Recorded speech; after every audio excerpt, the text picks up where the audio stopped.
விவசாய பெருங்குடி மக்கள் மற்றும் வானிலை சார்ந்த ஊடக நண்பர்களுக்கு என்னுடைய இரவு வானிலை அறிக்கை. அதாவது நம்மளுடைய தென்கிழக்கு வங்கக்கடல்ல உருவான காற்று சுழற்சி நவம்பர் 23ஆம் தேதி காற்றழுத்த தாழ்வு பகுதியாக மாறியது.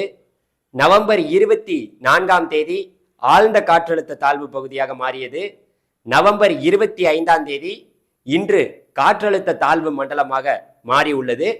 இது நாளை நவம்பர் 26ஆம் தேதி ஆழ்ந்த காற்றழுத்த தாழ்வு மண்டலமாக மாறும்ட்டு நம்மளுடைய இந்திய வானிலை மையம் சொல்லியிருக்காங்க. தொடர்ந்து இது மேற்கு வடமேற்கு நோக்கி நகர்ந்து நம்மளுடைய தமிழகம் இலங்கை கடற்கரையை நோக்கி தான் இது நகர்ந்து வருகிறது. குறிப்பா இது தமிழகத்தை நோக்கி தான் நகரப்போகிறது. இது எந்த இடத்துல கரையை கடக்க போகுதுங்கிறது தான் இன்னைக்கு எல்லா வானிலை ஆய்வாளர்களையும் குழப்பி விட்டுருக்கு இந்த நிகழ்வு. காரணம் என்னன்னா, எந்த இடத்துல இது கரையை கடக்கும்னு யாருமே பார்த்தீங்கன்னா இன்னும் உறுதியா சொல்லல. இந்த சென்னையில கரையை கடக்கும், கடலூர்ல கரையை கடக்கும், இது ஆழ்ந்த காற்றழுத்த தாழ்வு மண்டலமாக உருவாகும்ட்டு நம்மளுடைய இந்திய வானிலை மையம் இன்னைக்கு சொல்லிட்டாங்க. இது நாளைக்கு நவம்பர் 26ஆம் தேதி ஆழ்ந்த காற்றழுத்த தாழ்வு மண்டலமாக மாறப்போகுது. இப்போது வரை பார்த்தீங்கன்னா இது காற்றழுத்த தாழ்வு மண்டலமாக நம்மளுடைய இலங்கைக்கு தெற்கு புறமாக நீடித்து வருகிறது. அதாவது நமக்கு குறிப்பா உங்கள்கிட்ட சொல்லணும்னா, நம்மளுடைய நாகையிலிருந்து இப்ப இரவு 8 மணிக்கு உங்களுக்கு இந்த வீடியோ எடுத்துட்டு இருக்கேன். இன்னைக்கு நவம்பர் 25ஆம் தேதி இரவு 8 மணிக்கு வீடியோ எடுத்துட்டு இருக்கேன். நாகையிலிருந்து கிட்டத்தட்ட ஒரு 750 கிலோமீட்டர் தொலைவில் தென்கிழக்கே பார்த்தீங்கன்னா நீடிச்சிட்டு இருக்கு. இலங்கையில கொட்டுன்னு மழை கொட்டிக்கிட்டு இருக்கு. குறிப்பா கிழக்கு மாகாணத்துலலாம் இலங்கையில மழை தொடங்கி விட்டது. இந்த நிகழ்வு வரக்கூடிய இந்த காற்றழுத்த தாழ்வு மண்டலம் எந்த பகுதியில் கரையை கடக்க போகுதுங்கிறது இன்னைக்கு மிகப்பெரிய ஒரு கேள்வியா எழுந்திருக்கிறது. அதற்கு நான் பதில் சொல்லாம இந்த இடத்துல இருந்து நான் போக முடியாது. ஏன்னா நான் வானிலை சார்ந்த செய்திகளை உங்களுக்காக நான் கொடுத்துட்டு இருக்கேன். நம்மளுடைய கணிப்பை நான் சொல்லிடுறேன். அதாவது பார்த்தீங்கன்னா, தற்போது இலங்கைக்கு தெற்கு புறமாக நீடித்து வரக்கூடிய காற்றழுத்த தாழ்வு மண்டலமானது தொடர்ந்து நாளை, அதாவது நாளை காலை, நாளைக்கு ஒரு மதியான வரைக்குமே பார்த்தீங்கன்னா இது தொடர்ந்து நாளைக்கு இலங்கையுடைய வடக்கு பகுதி, இலங்கையுடைய முல்லைத்தீவு மற்றும் ஜாஃப்னா, இலங்கையுடைய வடக்கு பகுதியை அடைவதற்கே நாளை இரவு ஆகிவிடும். நாளைக்கு இரவு ஆயிடும். மழையை பொறுத்த வரைக்கும் இன்று நள்ளிரவு முதல் இன்றே பல இடங்கள்ல வானிலையில் பல மாற்றங்கள் ஏற்பட்டிருக்கிறது. பல மாவட்டங்கள்ல இன்றே பார்த்தீங்கன்னா அதனுடைய மேக சிதறல்கள், அந்த நிகழ்வோடைய அந்த காற்றழுத்த தாழ்வு மண்டலத்தோட மேக சிதறல்கள் நம்மளுடைய தமிழகம் கரையில் பற்றிருக்கிறது. எல்லாரும் இன்னைக்கு உணர்ந்திருப்பீங்க. நாளைக்கு அதாவது பார்த்தீங்கன்னா நாளைக்கு காலையிலிருந்து லேசான தூறலாக நவம்பர் 26ஆம் தேதி காலையிலிருந்து லேசான தூறல் சாரல் அப்படின்னு தொடங்கலாம். தொடங்கினாலும் நவம்பர் 26ஆம் தேதி நாளைக்கு நள்ளிரவு தான், நாளைக்கு மதியானத்துக்கு அப்புறம் தான் மழையுடைய தீவிரம் என்பது படிப்படியாக அதிகரிக்க தொடங்கும் அப்படிங்கிற செய்தியை சொல்லிக்கிறேன். ஏன்னா இந்த நிகழ்வு பார்த்தீங்கன்னா தொடர்ந்து நாகப்பட்டினத்துக்கு ரொம்ப நெருக்கமா, நாகப்பட்டினத்துடைய கரையையே தொடுது.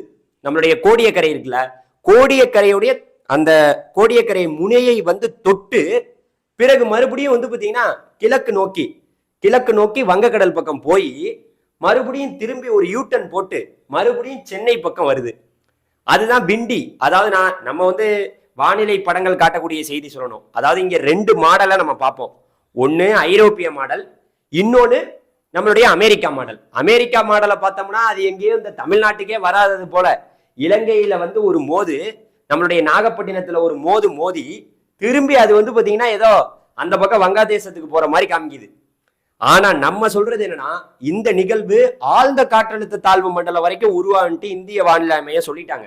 அதனால இந்த நிகழ்வு உறுதியாக கண்டிப்பாக, அதாவது புதுச்சேரிக்கும் நாகப்பட்டினத்துக்கும் இடைப்பட்ட பகுதியில் தான் கரையை கடக்க போகிறது. கடலூர்ல கரையை கடக்கலாம். அதிகபட்சம் இது பார்த்தீங்கன்னா கோடியக்கரையில கரையை கடந்து அரபிக்கடலுக்கு போறதுக்கு ஒரு 40% வாய்ப்பு இருக்கு. ஆனா 70% வாய்ப்பு கடலூர்ல கரையை கடந்து இது அரபிக்கடலுக்கு போறதுக்கான வாய்ப்பு, கடலூர்ல கரையை கடந்து போவதற்கான வாய்ப்பு தான் 70% இருக்கு. 90% வாய்ப்பு என்பது கொஞ்சம் அப்படியே புதுச்சேரிக்கு சற்று வடக்கே, அதாவது மரக்காணம், மகாபலிபுரம் அந்த இடத்துல கரையை கடந்து போகலாங்கிறது நம்மளுடைய ஒரு பார்வையாக பார்க்கப்படுகிறது. இது உருவாகும் பட்சத்துல, ஏன்னா பார்த்தீங்கன்னா அதனுடைய இப்ப இன்னைக்கு நம்மளுடைய சென்னை வானிலை மையத்துடைய நம்மளுடைய வானிலை இயக்குனர் நம்மளுடைய பாலச்சந்திரன் அவர்கள் சொல்லக்கூடிய செய்தி என்னன்னா, அந்த காற்று போக்கு என்பது கிழக்கு காற்றும் மேற்கு காற்றும் இரண்டும் ஒன்றிணைவதால இதனுடைய நகர்வு அதனுடைய அந்த லேண்ட்ஃபால் ஆகிற பிளேஸ் வந்து பார்த்தீங்கன்னா இதுவரைக்கும் உறுதிப்படுத்தப்படலை. நம்மளுடைய இந்திய வானிலை மையத்தில் கூட உறுதிப்படுத்தப்படலை. ஆனால் நம்ம மழையை பொறுத்த வரைக்கும் தமிழ்நாட்டுக்கு 2 நாள் வந்து பார்த்தீங்கன்னா ரெட் அலர்ட் கொடுத்துட்டாங்க. அதாவது நாளைக்கு நவம்பர் 26ஆம் தேதியும் 27ஆம் தேதியும் ரெட் அலர்ட் கொடுத்துருக்காங்க. அதனால நம்மளை பொறுத்த வரைக்கும் நம்மளுடைய புதுச்சேரியிலிருந்து நாகப்பட்டினம் வரை இருக்கக்கூடிய கடலோர மாவட்டங்களில் வசிக்கக்கூடிய மக்கள், தாழ்வான பகுதியில் இருக்கக்கூடிய மக்கள், குறிப்பா நான் சொல்றது என்னன்னா தஞ்சாவூர் மாவட்டம் புதுக்கோட்டையினே வச்சுக்கோங்க. புதுக்கோட்டையுடைய கிழக்கு பகுதி, தஞ்சாவூர் மாவட்டத்தோட அந்த கடலோர பகுதி, திருவாரூர் மாவட்டத்தோட கடலோர பகுதி, திருவாரூர் மாவட்டத்தோட ஒட்டுமொத்த பகுதினே வச்சுக்கோங்க, நாகப்பட்டினம் மாவட்டத்தோட ஒட்டுமொத்த பகுதி, காரைக்கால் மயிலாடுதுறையோட ஒட்டுமொத்த பகுதி, கடலூரோட ஒட்டுமொத்த பகுதி, புதுச்சேரியோட ஒட்டுமொத்த பகுதி, இங்க வாழக்கூடிய மக்கள் யார் யாரெல்லாம் தாழ்வான பகுதியில் இருக்கீங்களோ தயவு செய்து நீங்க வந்து பாத்தீங்கன்னா உங்களுடைய எந்த இடத்துல உங்களுக்கு ஒரு முகாம் அமைக்கப்பட்டிருக்கோ இல்ல உங்க சொந்தக்கார வீடு இருந்ததுன்னா நாளைக்கு காலையில மழையை பார்த்து நாளைக்கு வானிலையை பார்த்துட்டு நீங்க போயிருங்க. ஏன்னா நாளைக்கு மழை தொடங்க போகுது. 2 நாள் ரெட் அலர்ட் கொடுத்துருக்காங்க. ரெட் அலர்ட்னா சிவப்பு எச்சரிக்கைன்னா 20 சென்டிமீட்டருக்கு மேல வந்து மழை பெய்யலாம். தமிழ்நாட்டுக்கே 2 நாள் வந்து ரெட் அலர்ட் கொடுக்கப்பட்டிருக்கு. அப்புறம் வந்து பாத்தீங்கன்னா வானிலையில இவங்கெல்லாம் எந்த ஒரு அலர்ட்டும் கொடுக்கல, வானிலையெல்லாம் சரியான எச்சரிக்கை கொடுக்கல அப்படிங்கிற ஒரு வார்த்தை அதனுடைய பேச்சு ஆரம்பமாகும். வானிலை ஆய்வு மையம் முன்னாடியே சொல்லியிருந்தா நாங்க எல்லாத்தையும் வந்து சரி பார்த்திருப்போம் அப்படின்லாம் நம்ம சொல்லக்கூடாது. ரெட் அலர்ட் என்பது இது ஒரு அதீத எச்சரிக்கை, அதீத கனமழை. 20 சென்டிமீட்டருங்கிறது ஒரு கணக்கு. 20 சென்டிமீட்டருக்கு மேலனா எவ்வளவு வேணா பெய்யலாம். அதாவது வந்து 40 சென்டிமீட்டர் பெய்யலாம், 50 சென்டிமீட்டர் பெய்யலாம், எவ்வளவு வேணா பெய்யலாம். அதை நம்ம பொறுத்திருந்து தான் பார்க்கணும். இதனுடைய நகர்வு தொடர்ந்து வந்து நம்மளுடைய இப்ப இருக்கக்கூடிய இலங்கைக்கு தெற்கு புறமாக நீடித்து வரக்கூடிய காற்றழுத்த தாழ்வு மண்டலம் தொடர்ந்து நாளைக்கு வந்து பாத்தீங்கன்னா நவம்பர் 26ஆம் தேதி ஆழ்ந்த காற்றழுத்த தாழ்வு மண்டலமாக மாறி இலங்கைக்கு நெருக்கமாகவும் நாகப்பட்டினத்துக்கு நெருக்கமாகவும் வந்து மறுபடியும் திரும்பி வங்கக்கடலுக்கு கடலுக்குள்ளேயே போற மாதிரி இருக்கு. பார்ப்போம். அதனுடைய பாதை எல்லாத்தையும் நான் உடனுக்குடன் உங்களுக்கு அப்டேட் கொடுத்துட்டு தானே இருக்க போறேன். அதனால நம்மளுடைய வானிலை செய்தியோட இணைந்திருங்கள். தொடர்ந்து வந்து பாத்தீங்கன்னா மழையானது விட்டு விட்டு விட்டு விட்டு இரவிலிருந்தே தொடங்கும். இன்னைக்கு இலங்கையிலெல்லாம் பலத்த மழை, இன்று நள்ளிரவிலிருந்தே லேசான மிதமான அப்படியே தொடங்கி தொடங்கி படிப்படியாக அதிகரித்து தொடர்ந்து வந்து பாத்தீங்கன்னா கடலோர பகுதிகளில் மழை நமக்கு காணப்படலாம்.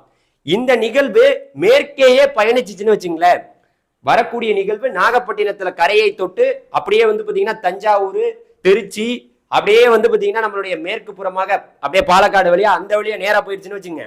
நேரா போனுச்சுன்னா பாலக்காடு கணவாய் வழியா போனுச்சுன்னா இது ஒரு பலத்த மழையை தமிழ்நாட்டுடைய மத்திய பகுதியில கொடுத்துட்டு தான் போகும். ஆனா இதனுடைய பாதை என்பது சற்று வடக்கே இருந்துச்சுன்னா, கடலூர்ல போய் கரையை கடந்துச்சுன்னா வட மாவட்டங்கள்லையும் டெல்டா மாவட்டங்கள்லையும் மழையை கொடுத்துட்டு போவோம். சென்னையை பொறுத்த வரைக்கும் நமக்கு வந்து ஒரு 2-3 நாட்களுக்கு மழை இப்போது வரை தென்படவில்லை. சென்னையை பொறுத்த வரைக்கும் இதனால ஏதோ ஒரு எச்சரிக்கையில் இருக்க வேண்டிய இல்லை. சென்னையை பொறுத்த வரைக்கும் இந்த நிகழ்வு சென்னைக்கு வரும்போது கூட வெறும் ஒரு காற்று சுழற்சியாக அது எங்க கரையை கிடக்க போகுதுங்கிறத நம்ம பார்ப்போம். பொறுத்திருந்து பார்ப்போம். அடுத்தடுத்த வீடியோவில் சந்திப்போம்.